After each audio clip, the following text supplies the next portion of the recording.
Cada uno de ustedes, mis hermanos. Es para mí un privilegio, como siempre, un honor estar delante del pueblo de Dios, de ustedes, hermanos, los que hemos sido comprados con la sangre de nuestro Señor y Salvador Jesucristo, en este último domingo del año, o podemos decir en esta última semana del año. Agradezco a Dios su ayuda divina, ¿verdad? El apoyo a lo largo de este año en todo lo que nos hemos propuesto como familia de Dios. Somos columna y sostén de la verdad, según Primera de Timoteo, capítulo 3, versículo 15. Y el esfuerzo que ustedes, que nosotros juntos como familia estamos poniendo, tiene un propósito eterno, es para la eternidad. Y me siento muy contento en esta mañana de estar aquí frente a ustedes.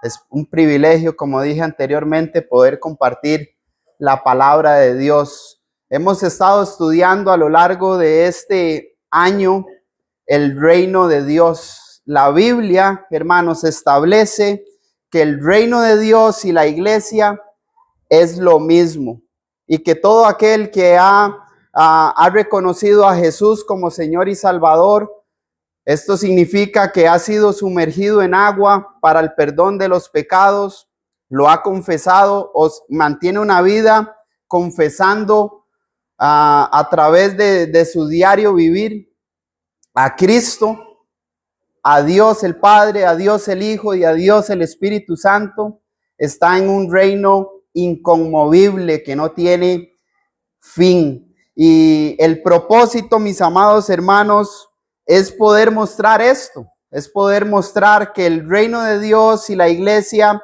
básicamente son lo mismo.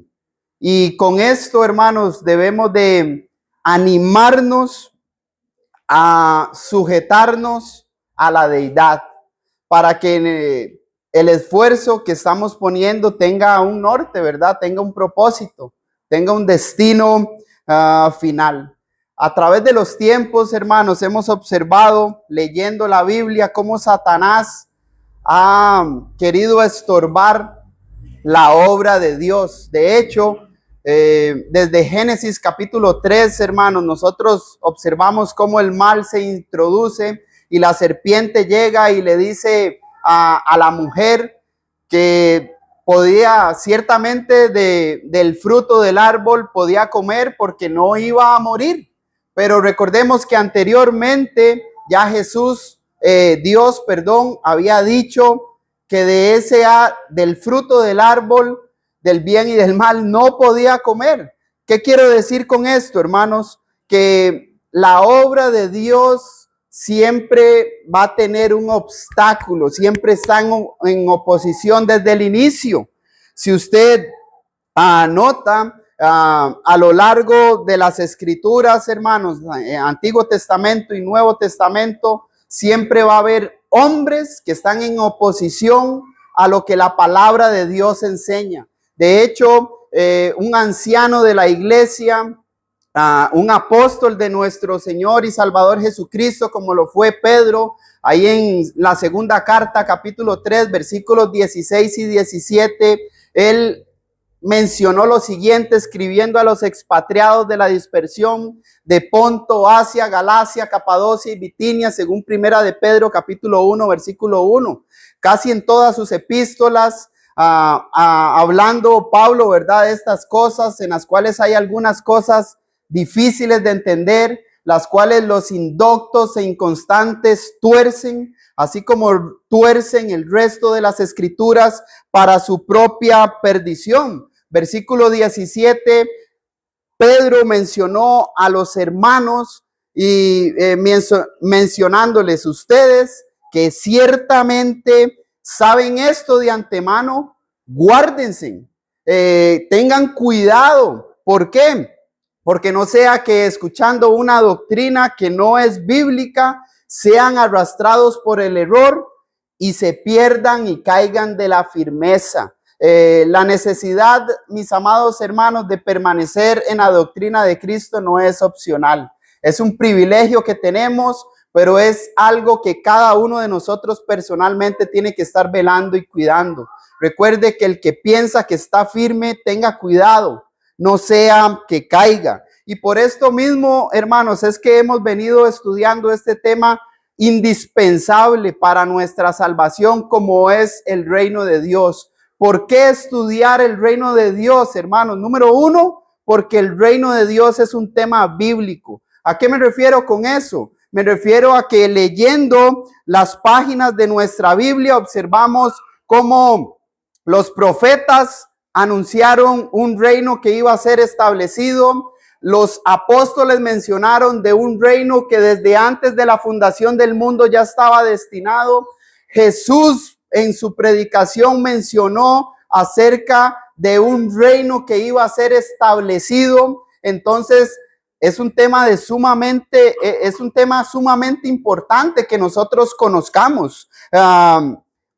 Y recordemos, hermanos, como dice segunda de Juan 9, que si alguno no persevera en la doctrina de Cristo no tiene a Dios. Entonces el no entender y conocer el tema del reino de Dios es un tema que nos puede llevar a la perdición si no lo sabemos manejar bien.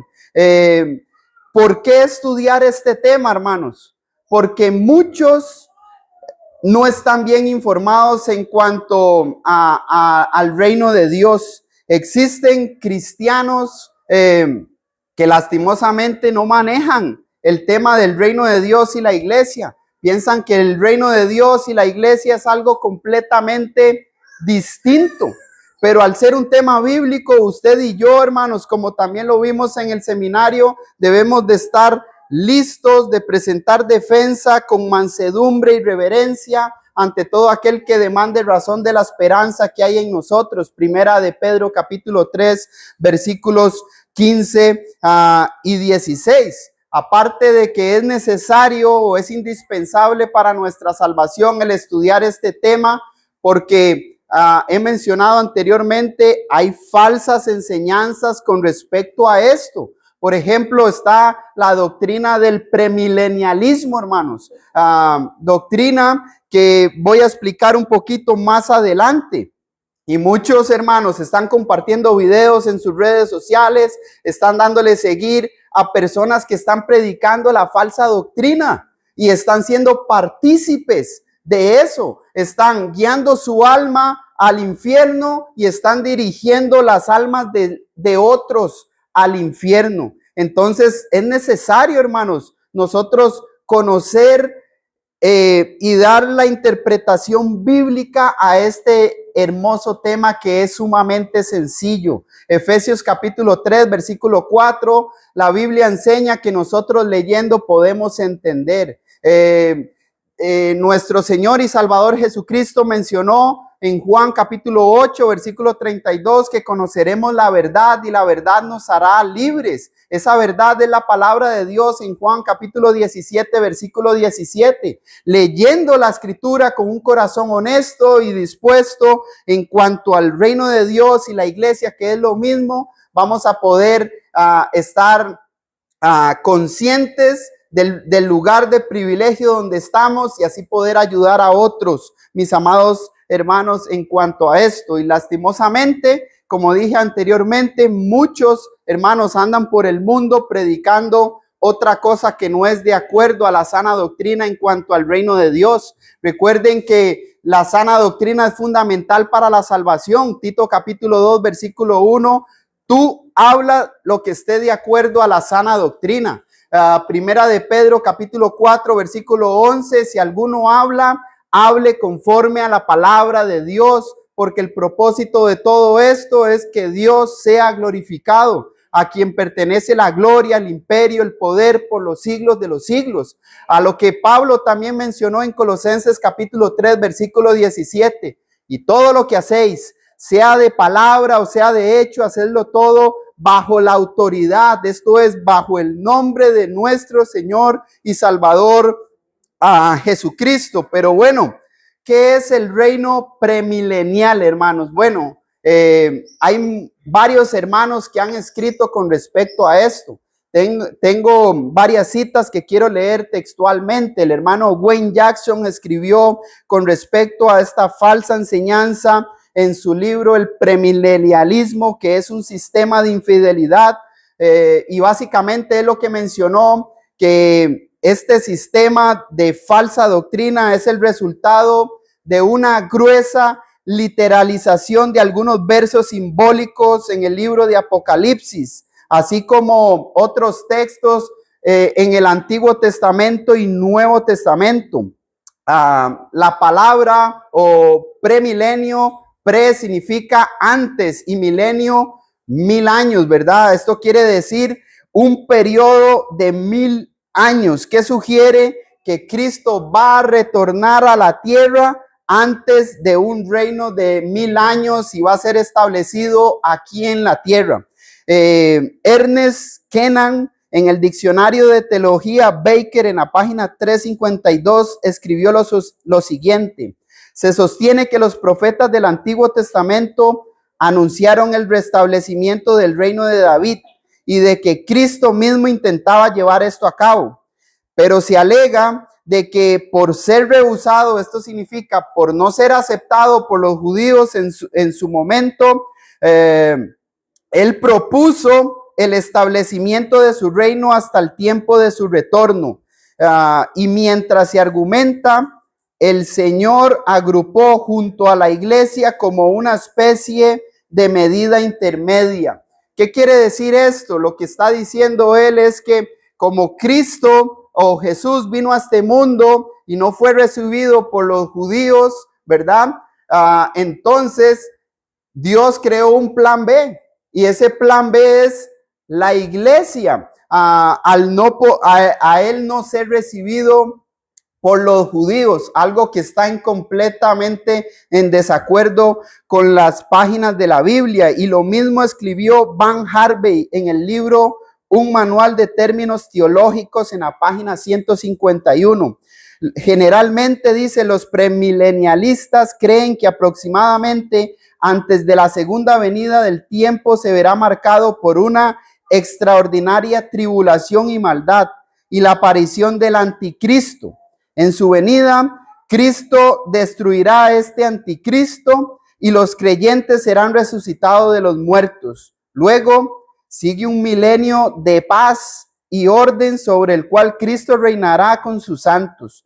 Al cierre de este tiempo, Satanás será suelto y las fuerzas del mal serán nuevamente patentes. Los impíos serán resucitados y un juicio final tomará lugar en donde Satanás y todos los malvados serán consignados al castigo eterno. Esta doctrina del premilenialismo, hermanos, tiene varias facetas, donde está primeramente la venida de Cristo y el establecimiento de lo que ellos mencionan, el plan B de Dios, que es la iglesia. Luego viene el anticristo, después de eso viene la gran tribulación y viene otra vez la segunda. Está el rapto, ¿verdad? Donde es la venida de Jesús en secreto para llevarse a aquellos que están en la iglesia, o algunos de ellos, no se sabe quiénes son. Después de eso viene el anticristo, la gran tribulación y ya la tercera venida de Jesús para establecer un reino en la tierra milenial. Esto es por 1000 años. Algo que está completamente en desacuerdo y que a lo largo del año, hermanos, a través de cada sermón se ha predicado y se ha refutado esta falsa doctrina. ¿Por qué el premilenialismo, hermanos, es una enseñanza falsa? Bueno, primeramente porque ataca las profecías del Antiguo Testamento. Una de ellas, hermanos, es Daniel capítulo 2, versículo 44, donde Daniel, inspirado por el Espíritu Santo, escribió que en los días de los reyes el Dios del cielo iba a levantar un reino que no será jamás destruido, ni el reino será dejado a otro pueblo. Desmenuzará y consumirá todos estos reinos, pero él permanecerá para siempre. Lo que dicen los premilenialistas, hermanos, es que el reino no fue establecido en los días de estos reyes. Es decir, en el día o en el reinado del imperio romano, porque según ellos el reino es un reino futuro que nuestro Señor Jesucristo no pudo establecer en la tierra, y menos pues en la época que estuvieron vivos los apóstoles, ¿verdad? O que los apóstoles estuvieron con vida. Y eso es una mentira, hermanos. Si analizamos nosotros el Nuevo Testamento en Juan capítulo 6, versículo 15, nosotros vemos cómo Jesús tuvo la posibilidad de establecer un reino. De hecho, los judíos cuando vinieron, hermanos, lo querían poner por la fuerza, lo querían tomar por la fuerza. Juan capítulo 6, versículo 15. Jesús, conociendo los pensamientos de ellos, las intenciones del corazón, dice que se alejó. Entonces, hermanos, aparte de eso, hubo un sermón específicamente en Juan capítulo 18, versículo 36, donde Jesús, ¿verdad?, respondió al rey Agripa que el reino de él no es de este mundo. El reino de nuestro Dios, ¿verdad?, el reino de Cristo no es establecido en la tierra como ellos piensan, ¿verdad? Como los judíos querían, con poder y pensando en el señorío sobre las naciones, hablando físicamente, hermanos. Entonces, el reino, hermanos, sí fue establecido durante el tiempo del Imperio Romano, y eso que ellos mencionan es una profecía falsa. Debemos de entender, hermanos, que ellos hablaron, hablando específicamente de Daniel. Daniel habló siendo inspirado por el Espíritu Santo. Al decir que la profecía de Daniel fue falsa, no estamos diciendo que Daniel fue un falso profeta, ¿verdad? Estamos diciendo que el Espíritu Santo mintió, algo que va en contra, pues, de todas las escrituras. ¿Por qué esta doctrina es falsa, hermanos? Porque ataca la omnisciencia de Dios. ¿A qué me refiero con la omnisciencia de Dios? Que Dios todo lo sabe, Dios todo lo conoce. Lo que ellos mencionan con respecto a esta enseñanza es que Dios no estaba preparado para el rechazo de Jesús, ¿verdad? Dios no estaba preparado para el rechazo de Jesús. Por lo tanto, tuvo que crearse esta idea, este plan B, como le mencionan ellos, de la iglesia, y establecer el reino milenial en el futuro. Pero, hermanos, Dios es omnisciente. Dios ya estaba preparado para el rechazo de su Hijo, el Hijo de Dios, el Salvador del mundo. De hecho, en Efesios capítulo 1, versículo 4, Pablo mencionando o hablando a la iglesia en Éfeso, les mencionó todas las bendiciones espirituales están en Cristo. Y dice que según nos escogió, ¿desde cuándo? Desde antes de la fundación del mundo ya estaba destinada a la sangre de Cristo. Lo mismo escribió el apóstol Pedro en Primera de Pedro, capítulo 1, hermanos, versículos del 18 al 20. Sabiendo que fuisteis rescatados de vuestra vana manera de vivir, la cual recibisteis de vuestros padres, no con cosas corruptibles como oro, la plata, sino con la sangre preciosa de Cristo, como un cordero sin mancha y sin contaminación. Y esta parte, hermanos, ya destinada desde antes de la fundación del mundo. Esto quiere decir que el establecimiento del reino o la iglesia ya estaba predestinado desde antes, hermanos, de la creación del mundo. Así que el hecho de que la muerte de Cristo fue determinada por Dios y que estuviéramos en la mente de Dios desde antes de la fundación del mundo, muestra la omnisciencia de Dios, muestra que Dios no sacó un plan B o algo debajo de la manga. Dios es un Dios preciso, hermanos, un Dios que ya tiene todo destinado desde que estuviésemos en el vientre de nuestra madre. Desde que Él dijo, hágase la luz y fuese la luz, ya todo estaba destinado desde antes de la fundación del mundo. Aparte, hermanos, esta doctrina del premilenialismo es falsa porque lo que argumenta, o sea, todos sus argumentos, argumenta que Jesús fue un falso predicador, así como los apóstoles fueron falsos predicadores, algo que está en contra, obviamente, de lo que nosotros leemos en las páginas de la Biblia. Recuerde que desde que Jesús inició su ministerio, Marcos capítulo 1, versículo 15, él empezó a mencionar el tiempo se ha acercado. Arrepiéntanse, ¿verdad? Porque el reino de los cielos se ha acercado, el reino de Dios se ha acercado. Arrepiéntanse y crean en el evangelio. Cuando él llamó, hermanos, a los 12 en Mateo capítulo 10, hermanos, nosotros leemos cómo él les dijo que era lo que tenían que hacer. Él les dijo, vayan yendo y prediquen que el reino de los cielos se ha acercado. Si ellos, estoy hablando de Jesús y de los apóstoles, enseñaron que el reino de Dios se ha acercado y eso no se cumplió, pues básicamente lo que están diciendo es que Jesús y los apóstoles fueron falsos, pero Jesús estableció, hermanos, recuerdan también un sermón que se dio específicamente con respecto a esto en Marcos capítulo 9, versículo 1, hablando a uno de sus discípulos, les mencionó, algunos de ustedes que están aquí no gustarán la muerte hasta que hayan visto el reino de Dios venido con poder.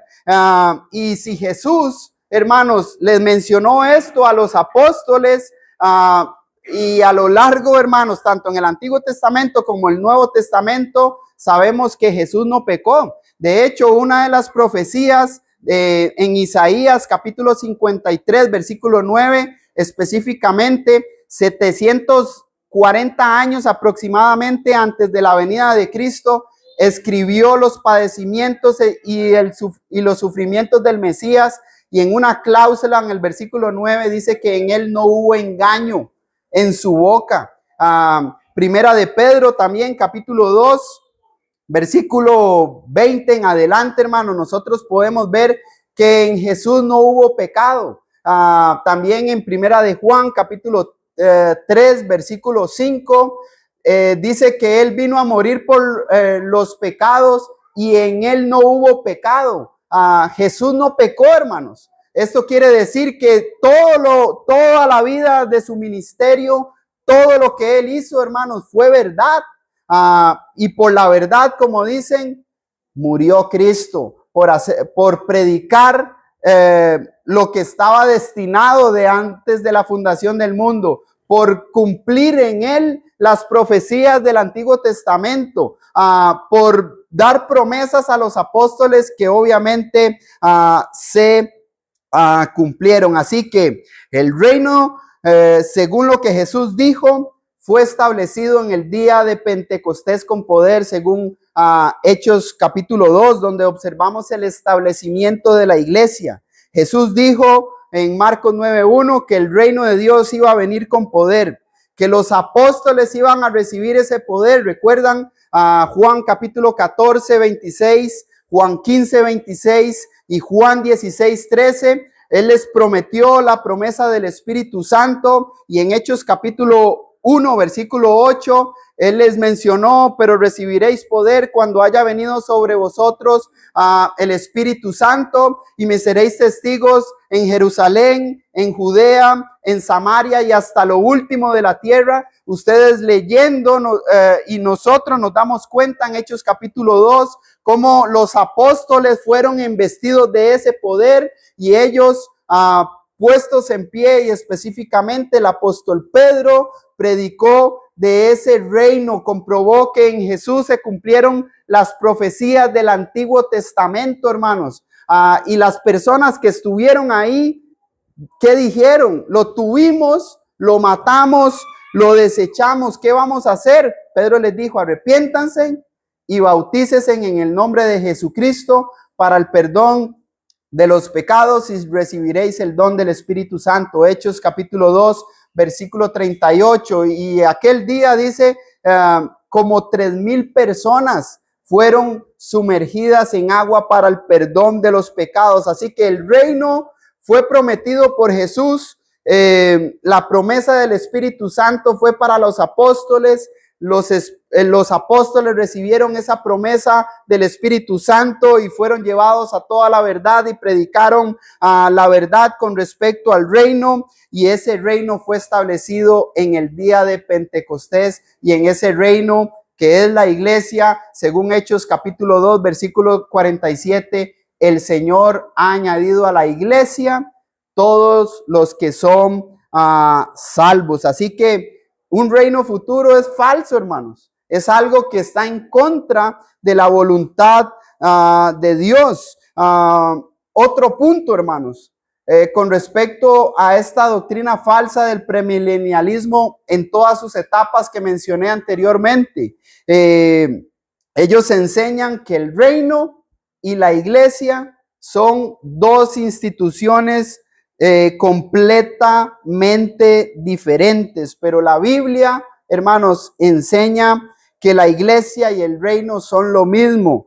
Cristo profetizó sobre el establecimiento de la iglesia. Recuerdan en Mateo capítulo 16 versículo 18, y yo te digo, Pedro, sobre esta roca edificaré mi iglesia, y las puertas del Hades no prevalecerán contra ella. Cristo profetizó en su predicación acerca de la venida del reino. Marcos 9:1, ya lo mencioné anteriormente. Algunos de ustedes no gustarán la muerte hasta que hayan visto el reino de Dios venido con poder. Y Dios llama a las personas a su reino a través de la predicación del evangelio. Lo estudiamos este año, hermanos, también. Primera de Tesalonicenses, capítulo 2, versículo 14. Dios nos ha llamado a vivir en santidad, hermanos. Dios nos ha llamado a que andemos como es digno de Dios, porque Él nos ha llamado a su reino y a su gloria. Y en Segunda de Tesalonicenses, capítulo 2, versículo 14, dice que Él llama a las personas a través de la predicación del evangelio. Lo que en Primera de Corintios, capítulo 1, hermanos, versículos del 18 y 21, dice que es locura para el mundo. Pero para nosotros es sabiduría de Dios, poder de Dios y la gloria de Dios. Dios nos ha llamado a través de la muerte, la sepultura y la resurrección de nuestro Señor y Salvador Jesucristo entre los muertos. Entonces, cuando nosotros creemos en el evangelio, hermanos, obedeciendo al mandamiento del bautismo, recuerden lo que Jesús mencionó en Marcos capítulo 16, versículo 16, id por todo el mundo, ¿verdad? Y predicad el evangelio. El que creyere y fuere bautizado será salvo, mas el que no creyere será condenado. Cuando nosotros somos bautizados en Cristo, dice Gálatas capítulo 3, versículo 27, hemos sido revestidos de Cristo. Cuando estamos hablando de Cristo, hermanos, estamos hablando de su cuerpo. Estamos hablando de la iglesia, estamos hablando del reino de Dios. Por eso usted lee Efesios capítulo 1, versículo 3, cuando Pablo mencionó a los hermanos en Éfeso, les dijo, bendito sea el Dios y Padre de nuestro Señor Jesucristo, quien nos bendijo con toda bendición espiritual en los lugares celestiales en Cristo. En Cristo están todas las bendiciones, hermanos. Es donde usted y yo estamos. Es lo que usted y yo hemos obedecido. Hemos obedecido el plan de salvación bíblico. Recuerde, Colosenses capítulo 1, versículo 13, dice que hemos sido librados de la potestad de las tinieblas y hemos sido trasladados ¿a dónde? Al reino de su amado Hijo. Reino, iglesia, ¿se está hablando de otro tema? No se está hablando de otro tema, hermanos. Estos son sinónimos, son palabras que se escriben diferente, pero significan lo mismo. El reino y la iglesia son, mis amados hermanos, lo mismo. Por eso, cuando el escritor a los cristianos judíos en Hebreos capítulo 12, versículo 28, él mencionó, recibiendo ustedes un reino inconmovible, tengan gratitud y sirvan a Dios con reverencia, con excelencia, porque Él es digno, hermanos. Nosotros, hermanos, somos el reino de Cristo. Somos la iglesia que Cristo compró con su sangre. Cuando en Hechos capítulo Dios establece ese reino, las personas que estuvieron ahí, decía el hermano, se me olvida, ¿cómo es que se llama el hermano que anda en silla de ruedas? Don Blackwell, él explicando ese tema decía, si ellos que estuvieron ahí preguntaron a cuál iglesia fue usted añadido, a los bautistas, decía él, a los testigos de Jehová, a los mormones, a los adventistas, ¿qué hubieran hecho ellos? No saben, porque eso ni existía, no está en la mente de Dios. No podían responder, bautistas, ¿qué significa eso? ¿Qué significa testigos de Jehová si no están? ¿Dónde es movimiento pentecostal? Comunidad, no sé qué. No sé, yo fui añadido al cuerpo de Cristo, que es la iglesia que Él compró con su sangre. Él me compró, Él me redimió de mis pecados, Él me perdonó habiéndolo yo desechado, hermanos. Así que el reino y la iglesia, hermanos, es lo mismo, hermanos. No es un tema diferente. Como lo mencioné anteriormente, Satanás ha tratado, hermanos, de pervertir la palabra de Dios desde el principio. Y en cuanto al tema del reino de Dios y la iglesia, este es uno que lastimosamente está siendo pervertido. Pero gracias a Dios por su palabra, porque nadie nos puede engañar, hermanos, si nosotros leemos y estudiamos las sagradas escrituras. Por consiguiente, hermanos, con respecto a todo lo que he mencionado anteriormente y que el esfuerzo de Byron, de Andrés, de Eric, del hermano en su momento y de todos los varones de la congregación que hemos predicado de este tema, hermanos, quiero mencionar algunas cosas con respecto brevemente a todos los temas que hemos visto este año con respecto al reino de Dios. Vimos que el reino de Dios es un reino que produce muchos frutos. Mateo capítulo 13, versículos 1 al 9. ¿Recuerdan la parábola del sembrador? Que Jesús enseña que el reino de Dios produce frutos según la condición del corazón, ¿verdad? Que recibe la palabra de Dios. Esos 4 campos, ¿verdad? Que recibieron la palabra.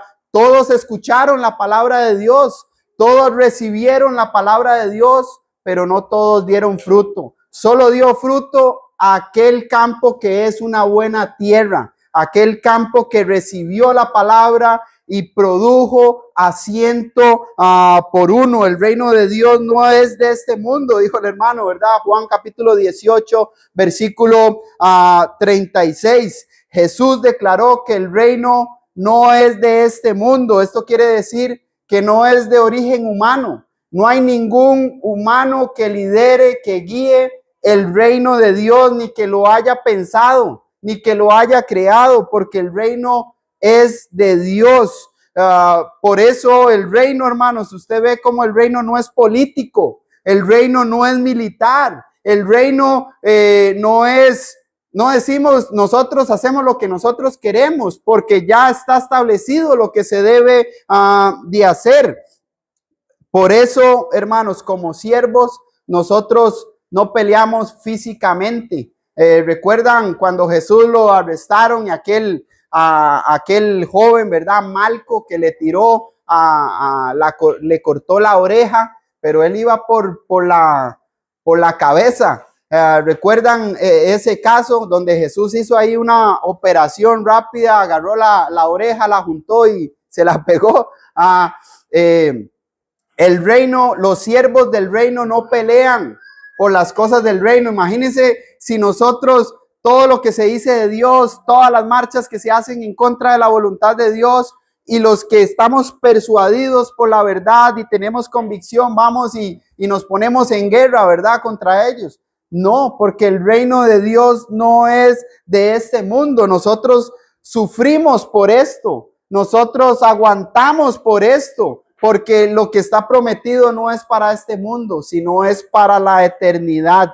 El reino es para los que obedecen los mandamientos del Señor. Mateo capítulo 7, versículo 21. No todo el que dice Señor, Señor entrará en el reino de los cielos, sino el que hace la voluntad de mi Padre que está en los cielos. Así que el reino de Dios, hermanos, no depende ni de las palabras, no depende ni de las apariencias, sino depende de lo que hay en nuestro corazón, de lo convencido que estamos, de lo deseoso que estamos de la palabra, de la resistencia que tengo para no pecar, porque para ellos es el reino de Dios, para los que obedecen el evangelio. El reino de Dios tiene que estar en prioridad para nosotros. Mateo 6:33. Mas buscad primeramente el reino de Dios y su justicia, y todas las cosas os vendrán por añadidura. Antes del trabajo, antes de cualquier cosa, no se preocupen por lo que han de comer, por lo que han de vestir,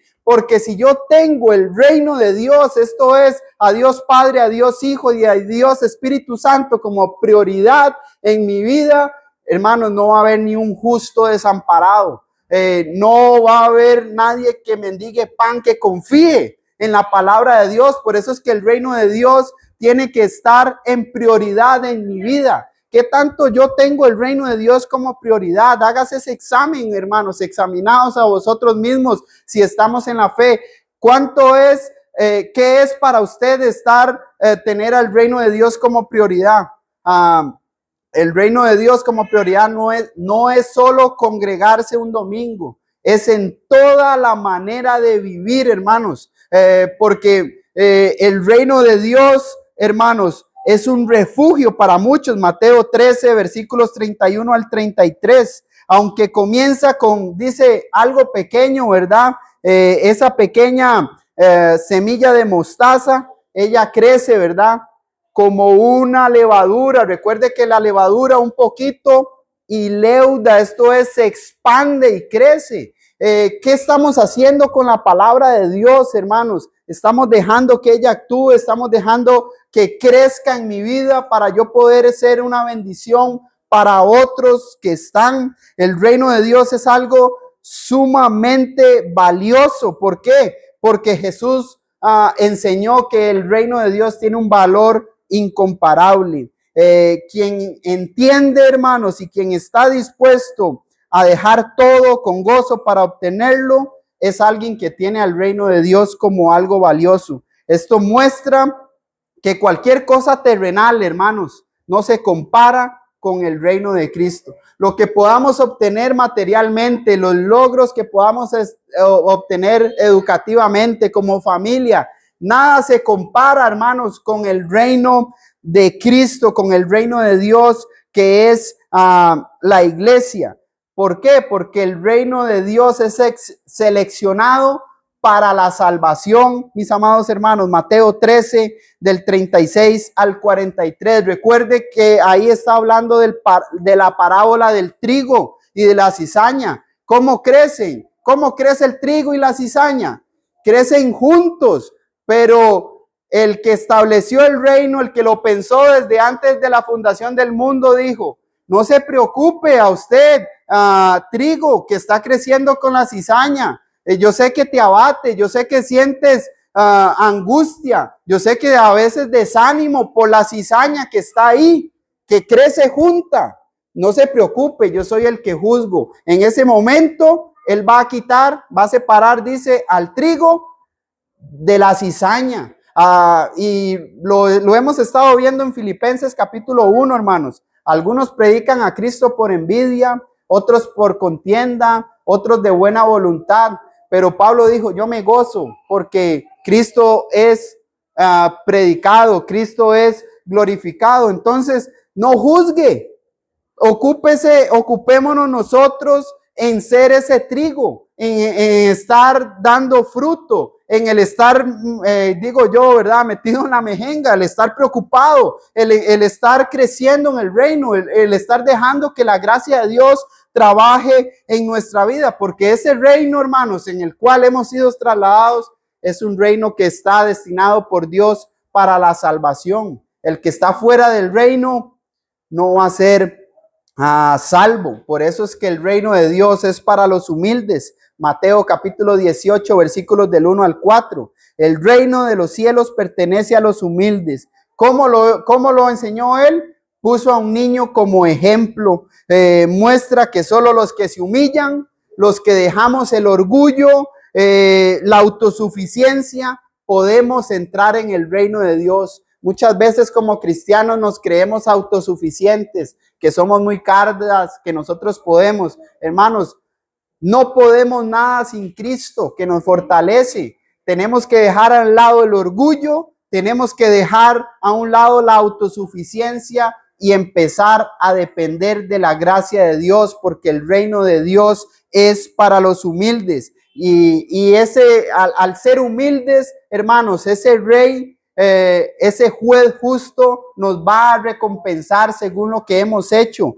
Recuerde Mateo capítulo 25, 31 al 46. El rey justo, hermanos, viene a juzgar con justicia, conforme a lo que ya está establecido aquí. Por eso usted y yo podemos decir: yo estoy en Cristo, estoy en la verdad. Si hoy es mi último día en la tierra, el cielo será mi hogar eternamente, porque yo estoy luchando para vivir conforme a la palabra de Dios. Primera de Juan capítulo 5 versículo 13 dice que Él nos ha dado la vida eterna, que debemos de estar confiados en Cristo, que debemos de estar seguros en Él, porque el reino quien lo guía, quien está a la diestra del Padre, es justo, y Él, conforme a su palabra, nos va a juzgar a cada uno.